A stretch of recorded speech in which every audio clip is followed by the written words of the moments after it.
Guys, suklayan natin tong aircon na to. Apaka-deform masyado.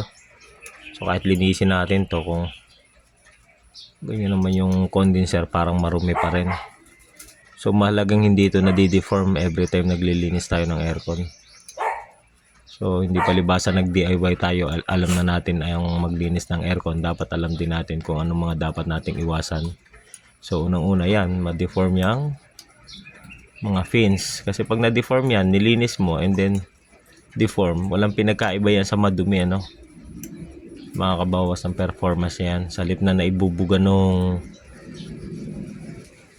ng blower yung init palabas, hindi umiinit masyado yung tubo. So magiging cause niya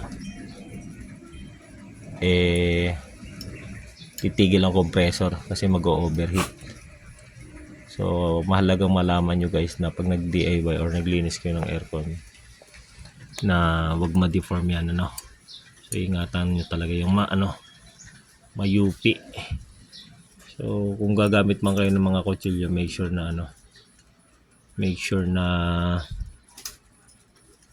hindi siya or hindi lalampas dun sa tubo niya para hindi mabutas. So, dahan-dahan lang, tiyaga ang kailangan dyan. So iangat mo muna ng ganyan, and then pag naiangat mo na, gamitan mo ng pansuklay talaga.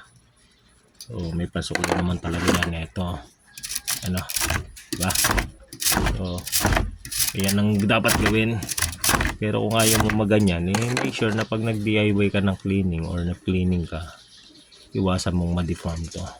So kung gagamit ka ng power sprayer, yung sabog lang ang gagamitin mo. Hindi pwede yung napakatulis, yung pinakamalakas. So yan, ganyan lang ang dapat nyong gawin. Huwag nyo kakalimutan na ingatan yan. Naglinis nga kayo and then na-deform. Pagbuhat nyo, paghawak nyo, nadi-deform to. Ganun din. So mas malala pa. Parang may bara or may dumi sa harapan niya pagka nagkaganyan. So yan, mga bagay na dapat isaalang-alang pagka nagki-cleaning ka ng aircon. So applicable to sa evaporator, sa condenser, window type, split type, wall mount, or sa floor man siya or cassette man siya, any type ng aircon.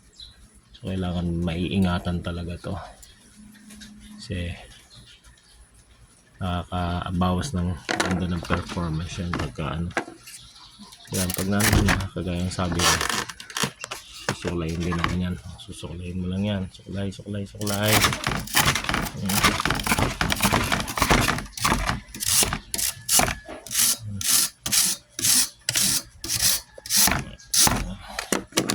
Ang dami ang deform na.